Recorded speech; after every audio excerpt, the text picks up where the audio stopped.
أعوذ بالله من الشيطان الرجيم بسم الله الرحمن الرحيم وإذ أخذنا ميثاقكم ورفعنا فوقكم الطور خذوا ما آتيناكم بقوة واذكروا ما فيه لعلكم تتقون صدق الله العظيم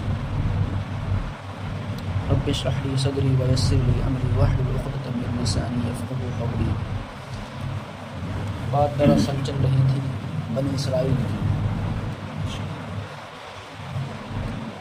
بنی اسرائیل کو خطاب ہے اور ان کے ذریعے سے ہمیں بھی سمجھایا جا رہا ہے.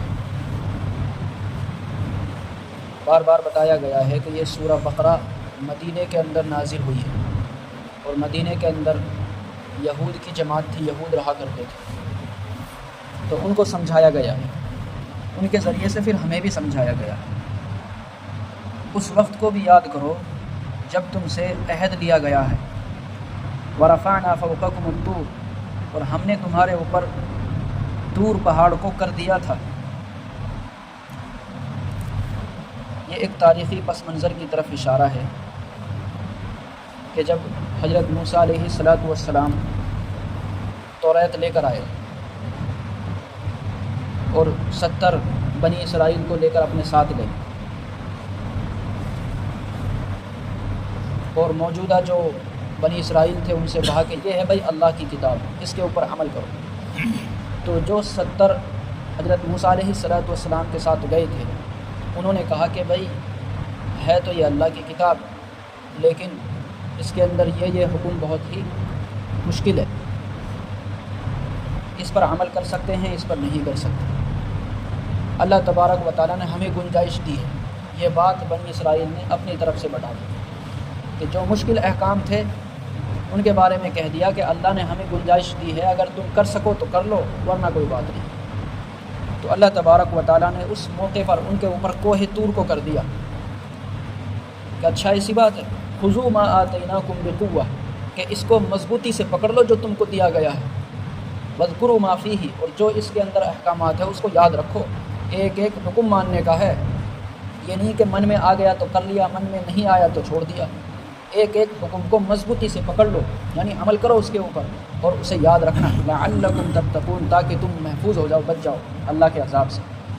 ثم تولیتم من بعد ذلک، لیکن اس کے بعد بھی تم لوگوں نے یعنی یہود نے مخالفت کی، ماننے سے انکار کر دیا.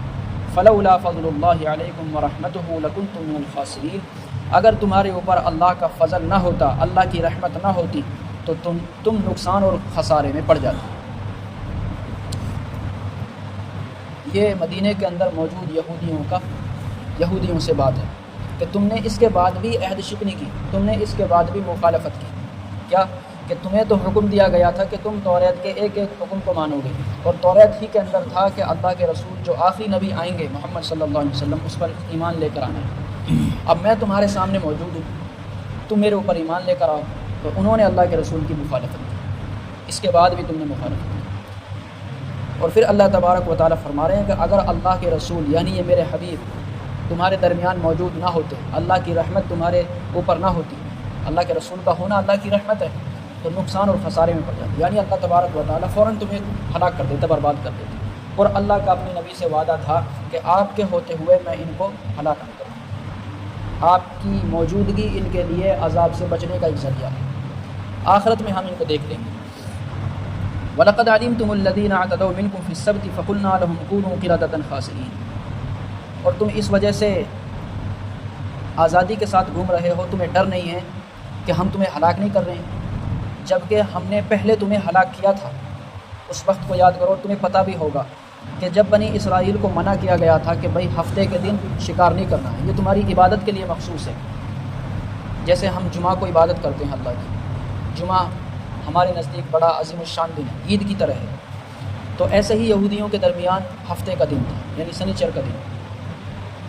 اللہ نے ان کے لیے یہ عبادت کا دن رکھا تھا اور منع کر دیا تھا کہ اس دن تمہیں شکار نہیں کرنا. یہ سمندروں کے درمیان میں سمندروں کے آس پاس آباد تھے اور مچھلیاں بہت شوق سے کھایا کرتے تھے. تو انہوں نے اس دن کے اندر بھی مخالفت کی، حکم کی خلاف ورزی کی، شکار کرنا بند نہیں کیا. سنیچر کے دن بھی انہوں نے شکار کیا. اور کرتے کیا تھے؟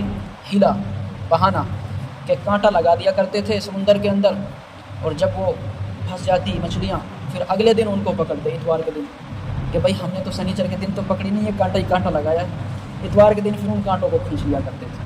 تو ایسے یہ ہیلا بازی کرتے تھے۔ اور اللہ کی قدرت، اللہ کی شان کہ یعنی سنیچر کے دن، ہفتے کے دن تو مچھلیاں بہت زیادہ گھومتی تھیں اوپر اوپر، ہاتھ سے بھی پکڑ لے، لیکن دوسرے دنوں کے اندر مچھلیاں ڈھونڈے سے بھی نہیں ملتی تھی، کانٹا لگا تب بھی کم ملتی تھی۔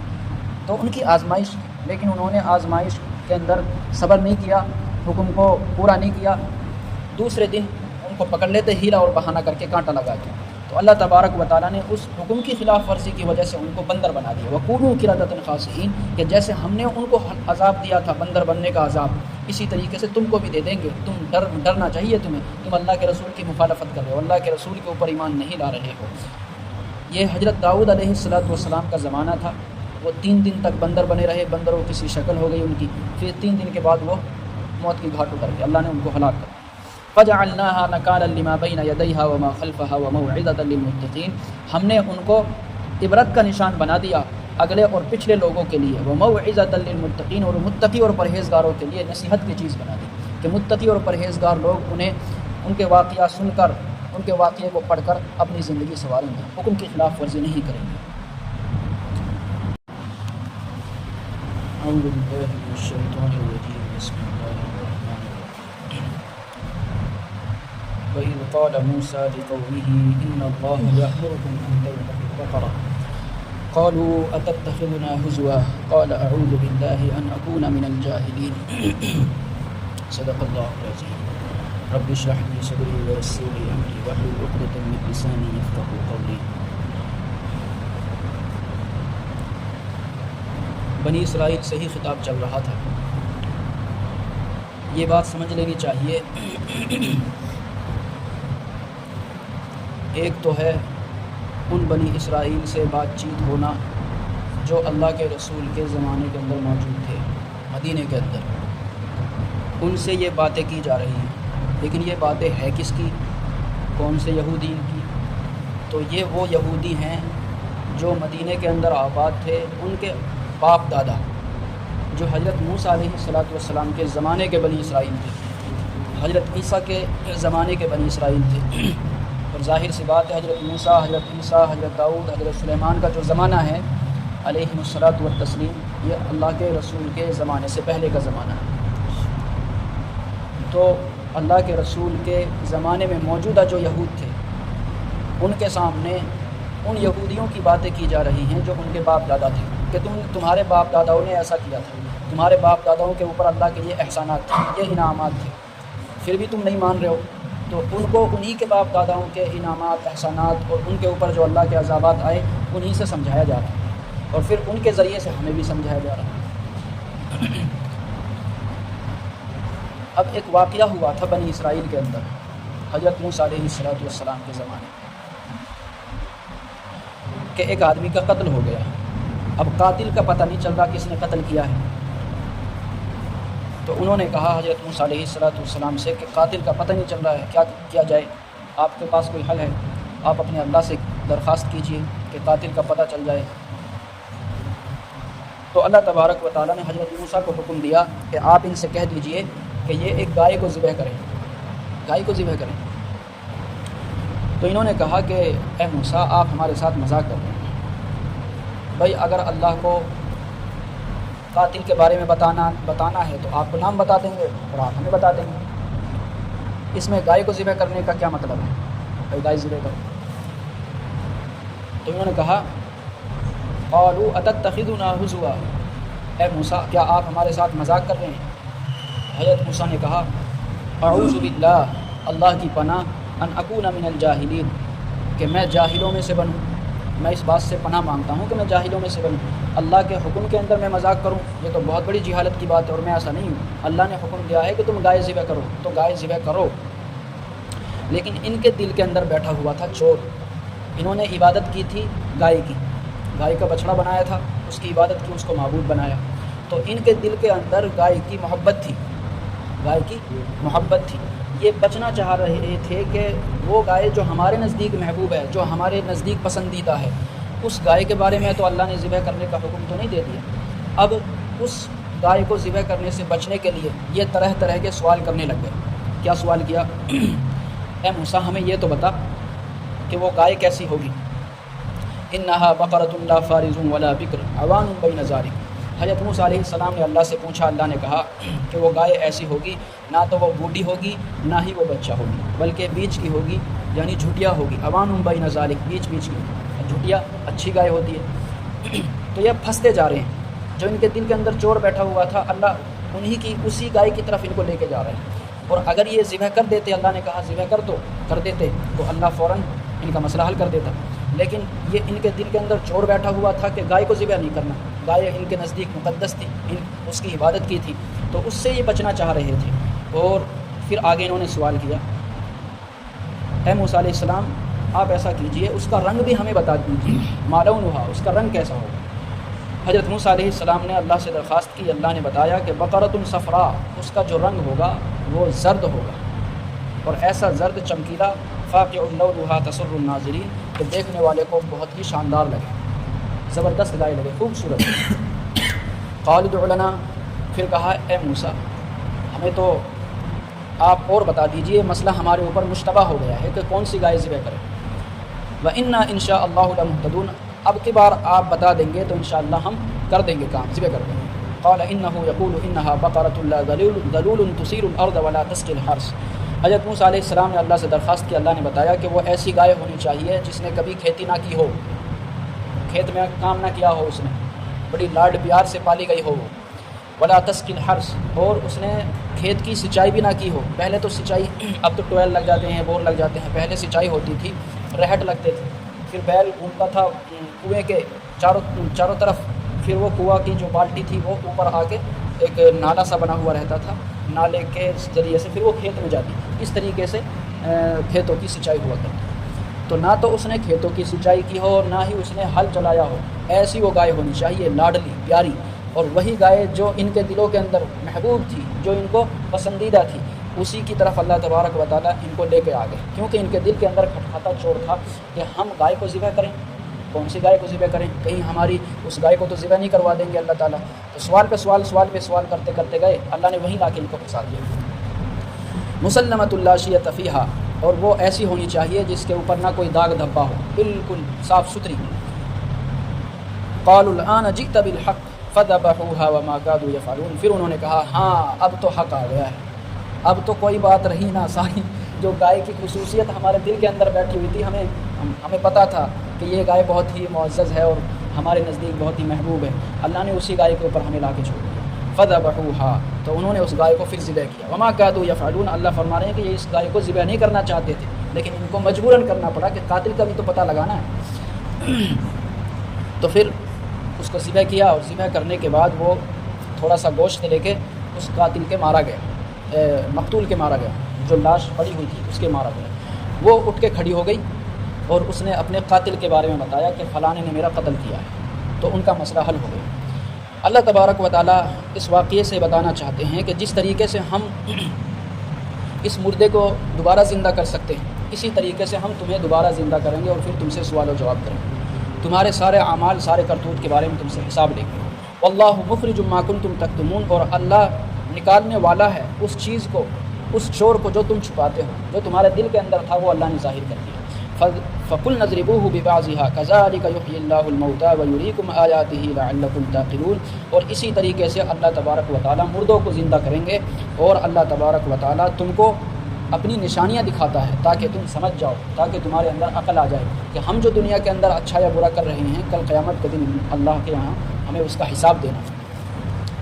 اب گائے کا مسئلہ بھی چل رہا ہے کہ یہودی گائے ڈھونڈ رہے ہیں، 5 ہے کہ وہ 4 ہیں، کہ بھئی ایک دم بہترین گائے ہونی چاہیے، اور انہوں نے باضابطہ اس گائے کو بنوایا ہے، ان کے پاس تو سائنس ترقی کر چکی ہے، انہوں نے باضابطہ ایسی گائے بنائی ہے جو لال ہے، سرخ ہے، اور اس کے بدن کے اوپر کوئی داغ دھبا نہیں ہے، بالکل صاف ستھری گائے ہے۔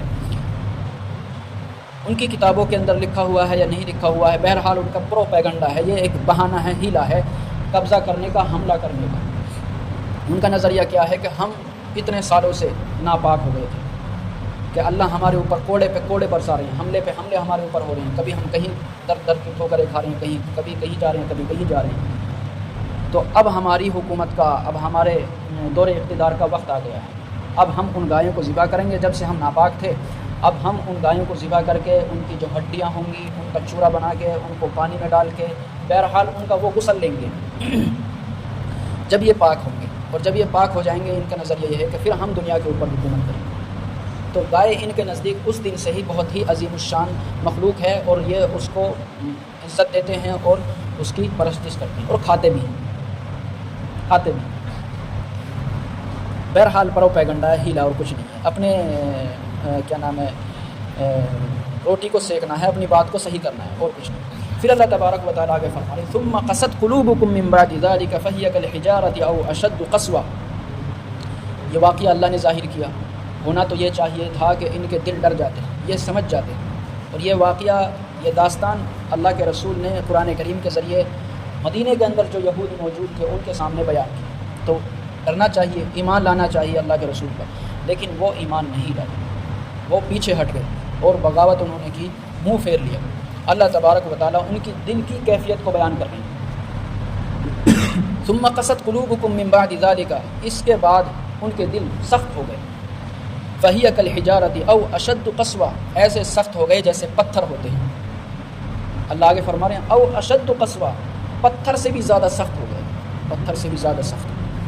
پھر اللہ آگے فرما رہے ہیں وَإِنَّ مِنَ الْحِجَارَةِ لَمَا يَتَفَجَّرُ مِنْهُ الْأَنْهَارُ، پتھر تو چھوٹی چیز ہے۔ پتھر کی تین صفت اللہ نے بیان کی۔ پتھر تو ایسا ہوتا ہے کہ اس کے اندر سے چشمے پھوٹنے لگ جاتے ہیں، وَإِنَّ مِنَ الْحِجَارَةِ لَمَا يَتَفَجَّرُ مِنْهُ الْأَنْهَارُ، پھٹ جاتے ہیں اور ان سے چشمے نکلنے شروع ہو جاتے ہیں۔ پتھر کی صفت تو یہ ہے، پتھر کے اندر اتنی نرمی آ جاتی ہے، لوگ پھر اس چشمے سے فائدہ اٹھاتے ہیں۔